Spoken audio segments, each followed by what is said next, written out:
The minority in Parliament has petitioned the Inspector General of Police, Christian Tete Yohunu, urging him to provide immediate protection for officials of the Electoral Commission to facilitate the declaration of the parliamentary election results for the Ablekuma North constituency.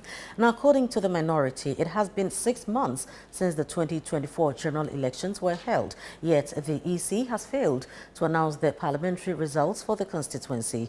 They argue that the prolonged delay constitutes a violation of the constitutional rights of the people of Ablekuma North to parliamentary representation. ChannelOne News' Ni Ayikwe Okain reports. Members of the minority caucus in Parliament on Wednesday marched to the police headquarters to petition the Inspector General of Police, Christian Tete Yohunu, to deploy adequate security personnel to support the Electoral Commission in completing the collation and declaration of the 2024 parliamentary election results for the Ablekuma North constituency.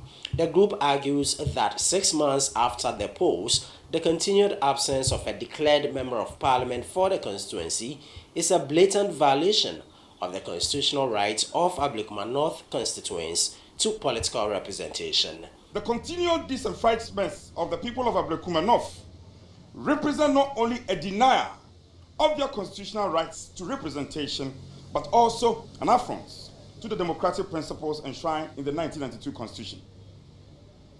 This crisis erodes public trust in the integrity and independence of state institutions, particularly the Ghana Police Service. We therefore request that your office takes immediate steps without any more delay.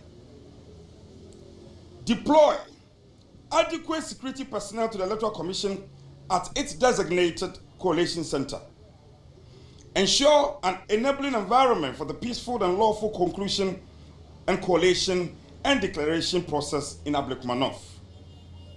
Uphold the High Court directive and cooperate fully with the EC to bring closure to this matter once and for all. Meanwhile, the Minister for Energy and Green Transition, John Jinapor, was in Parliament on Wednesday to answer questions from lawmakers. He disclosed that the total indebtedness of the Electricity Company of Ghana, ECG, currently stands at about 67 billion Ghana cedis. He announced plans by the government to clear the debt.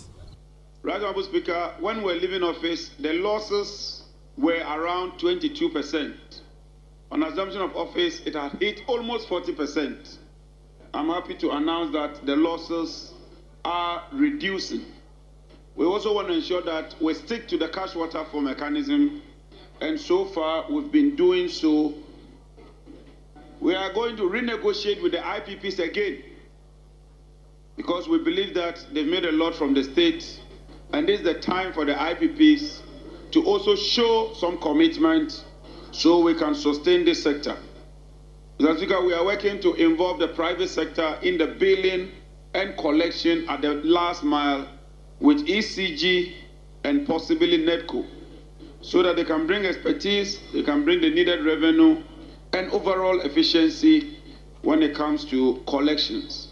The minority says the Ghana Police Service must not be perceived as the institution standing in the way of democracy, hence the need for the immediate deployment of security personnel to the Electoral Commission to facilitate the completion and declaration of results for the Ablekuma North constituency following the 2024 parliamentary elections. Reporting for ChannelOne News, Ni Ayikwe Okain, Parliament.